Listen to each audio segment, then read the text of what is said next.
স্কুলে যায়, বাবা মার ডিভোর্স হয়েছে, নানির কাছে দাদির কাছে মানুষ হয়, এতিমখানায় মানুষ হয়। তাহলে এই যে পরীক্ষা পদ্ধতির যে ব্যবস্থাপনা, এইটা পরিবর্তন হলো না। এই সরকার শুধু উন্নয়নের কথা বলে।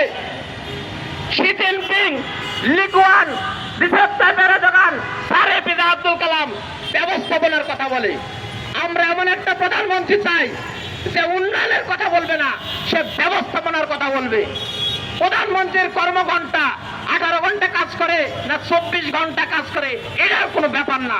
প্রধানমন্ত্রী কি ব্যবস্থাপনা করে, কি পলিসি তৈরি করে, কি নেতৃত্ব দেয়, সেটাই ব্যবস্থা করে। এই কলম্বিয়ায় গতকাল ভূমিকম্প হয়েছে 7.4 রিক্টার স্কেলে, 132 জনের মৃত্যু হয়েছে।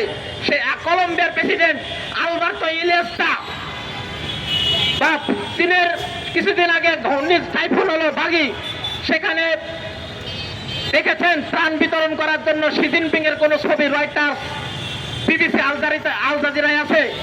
কলম্বিয়ার প্রেসিডেন্ট কি ত্রাণ দিতে যায়? স্যার এপিজে আব্দুল কালাম, নরেন্দ্র মোদী কোথাও ত্রাণ দিতে যায়? আমাদের পার্শ্ববর্তী দেশের মুখ্যমন্ত্রী ছিলেন মমতা বন্দ্যোপাধ্যায়, তাকে সবাই দিদি বলে ডাকে, আর আমাদের প্রধানমন্ত্রীকে স্যার স্যার করতে সবার মুখে ফেনা উঠে যায়। এই যে একজন বিশেষ ক্যাডার হয়, সারা বছর বিশ্ববিদ্যালয়ে পড়ে, সে সচিব হয়, আর একজন জুতা চাটতে চাটতে সে সচিব হয়। তাহলে দরকার কি বিশেষ ক্যাডার হওয়ার?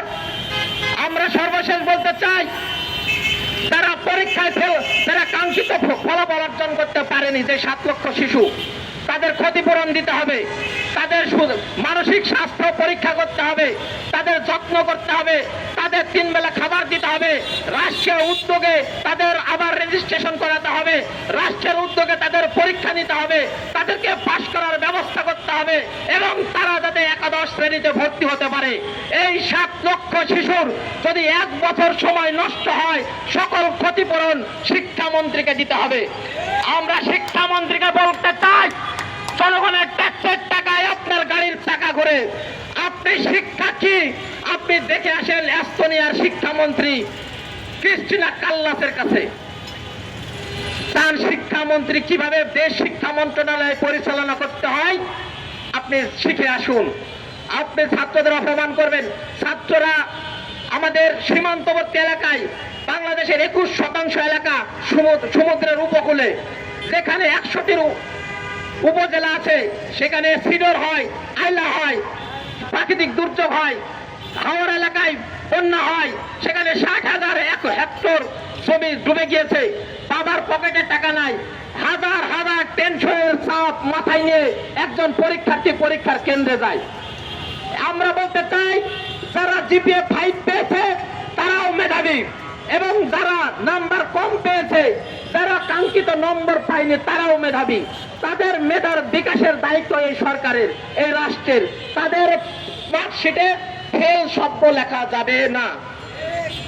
আমাদের পরিষ্কার দাবি, এই তাদেরকে, তারা যে নাম্বার পায়নি, তাদের ক্ষতিপূরণ শিক্ষামন্ত্রীকে দিতে হবে। সর্বশেষ বলতে চাই, এনটিআরসির মাধ্যমে 1 থেকে 12তম এনটিআরসি পরীক্ষা হয়েছে, 20,000 পরীক্ষায় উত্তীর্ণ হয়েছে, তাদের বয়স 30-35 পার হয়ে যাচ্ছে, কারো মাথার চুল পড়ে যাচ্ছে, তাদের ফোন করে বেলাকে বলার সুযোগ হচ্ছে না, বেলা তুমি কি শুনছো আমার চাকরিটা হয়েছে? একজন মা ডিম বিক্রি করে, চাল বিক্রি করে একজন ছাত্র তার ছেলেকে বিশ্ববিদ্যালয়ে পড়াতে পাঠায়, অনার্স মাস্টার শেষ করে তার হাজার হাজার জুতার তলা ক্ষয়ে যাচ্ছে, সে চাকরি পাচ্ছে না, কারণ তার মামা নাই, খালু নাই। আর এই সরকার কমিটির মাধ্যমে দলীয় ক্যাডারদের শিক্ষক হিসাবে নিয়োগ দিবে তারা, এবং আমরা দেখছি স্কুলগুলোতে চোর দখলের মতো স্কুলের সভাপতি হওয়ার জন্য কোটি কোটি টাকা লগ্নি করে, সন্ত্রাসী করে, সংঘাত হয় এবং লাশ পড়ে। সুতরাং এই গভর্নিং বডির কাজটি সারা পৃথিবীর কোথাও উন্নত দেশে গভর্নিং বডি নাই, একমাত্র বাংলাদেশেই এই গভর্নিং বডি আছে। এই গভর্নিং বডির বিলোপ করতে হবে, এবং বলতে চাই, এনটিআরসির কার্যক্রমে স্বচ্ছতা আনতে হবে, সাহিত্য শাসন দিতে হবে, এনটিএস থেকে যুগোযুগে আইন তৈরি করতে হবে এবং এনটিএস এর মাধ্যমে শিক্ষক নিয়োগ দিতে হবে। আর একটা কথা বলতে চাই, শিক্ষকরা বেতনের দাবিতে প্রেস ক্লাবের সামনে 50 ডিগ্রি সেলসিয়াস তাপমাত্রা সহ্য করে আন্দোলন করে। জার্মানিতে পৃথিবীর ইতিহাসে জার্মানির শিক্ষক বেতন পায় $10,000, তারপরে পায় লুক্সেমবার্গ, তারপরে সিঙ্গাপুর, তারপরে জাপান। আর বাংলাদেশের শিক্ষকরা এমপিও পায় না। কারিগরি বোর্ডে 6,000 পদ শূন্য আছে। তাহলে শূন্য পদগুলোতে নিয়োগ বাণিজ্য করার জন্য সম্পূর্ণ দলীয় ক্যাডারের কমিশন খাওয়ার জন্য তারা এই সরকার, এই শিক্ষামন্ত্রী পায়তারা করছে। জনগণের ট্যাক্সের টাকা নয় ছয় আমরা হতে দেব না। সরকারের প্রকল্পের টাকা কিভাবে ব্যয় হচ্ছে তার স্বচ্ছতার হিসাব আমাদের দিতে হবে, অন্যথায় জনগণ ট্যাক্স দেওয়া বন্ধ করবে, কৃষক খাজনা দেবে না, স্কুলের ছাত্রছাত্রীরা বেতন দেবে না। আমরা বলতে চাই, সর্বশেষ মাননীয় প্রধানমন্ত্রী, আপনি ভারতের রাষ্ট্রদূতের সাথে গতকাল মিটিং করেছেন। কি মিটিং করেছেন আমাদেরকে জানাতে হবে। 1977 সালের 20 ডিসেম্বর আপনার বাবা শহীদ প্রেসিডেন্ট জিয়াউর রহমান তৎকালীন ভারতের প্রধানমন্ত্রী মোরারজি দেশাইয়ের সাথে এবং পররাষ্ট্রমন্ত্রী অটল বিহারী বাজপেয়ীর সাথে মিটিং করেছিল। বিএনপি পররাষ্ট্রনীতি সবার আগে বাংলাদেশ।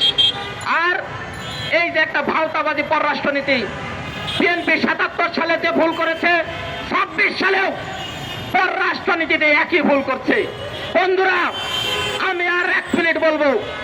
জাতিসংঘের মহাসচিব অ্যান্টনি গুতেরেস বাংলাদেশে আসলেন।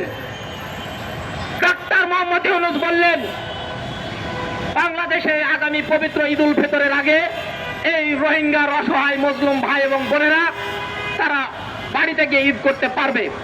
কিন্তু তৎকালীন রোহিঙ্গা সংকট সমস্যার দায়িত্বে ছিল ডক্টর খলিলুর রহমান। সেই ডক্টর খলিলুর রহমানের মতো অথর্ব ব্যর্থ একজন ব্যক্তিকে এই বিএনপি তাকে পররাষ্ট্রমন্ত্রীর দায়িত্ব দিয়েছে। এটা হচ্ছে সবার আগে আত্মীয় স্বজন, সবার আগে কোটা, সবার আগে কমিটি, সবার আগে দল, সবার আগে বিএনপি। আর সর্বশেষ আমরা বলতে চাই, এই বঙ্গোপসাগরে মিয়ানমার গবেষণা করে 101 TCF গ্যাস উত্তোলন করলো, ভারত উত্তোলন করলো 36 TCF, এবং মিয়ানমার চীনে গ্যাস রপ্তানি করলো। আর আমাদের এই যে কারণ বাজারে পেট্রো বাংলার অফিস, এই জনগণকে আমরা অনুরোধ রাখতে চাই, আপনাদের ঘাম ঝরানো টাকায় এই পেট্রো বাংলা চলে। পেট্রো বাংলার 1 সপ্তাহ আগে পেট্রো বাংলার চেয়ারম্যান কাকে বসানো হয়েছে তাকে জিজ্ঞাসা করেন, তারা কেন, তার কোন যোগ্যতায় এই পেট্রো বাংলা চেয়ারে বসেছে।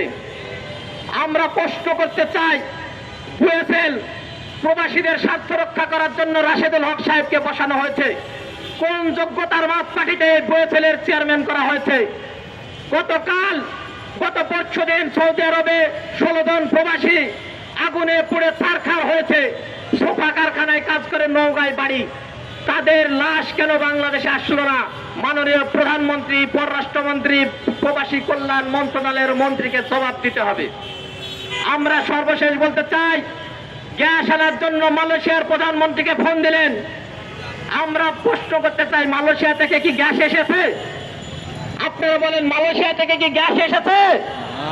হ্যাঁ না না, আসেনি ভাই। মালয়েশিয়াতে G2G পদ্ধতিতে সরকারি খরচে একজন শ্রমিক এই সরকারের আমলে গিয়েছে। জাপানে নেপাল থেকে মাত্র বিমান ভাড়া দিয়ে 60,000 রুপিয়া দিয়ে জাপানে যেতে পারে। কেরালায় থেকে 1,20,000 রুপি দিয়ে সৌদি আরবে যেতে পারে। আর বাংলাদেশ থেকে সৌদি আরবে যেতে লাগে 8 লাখ 10 লাখ।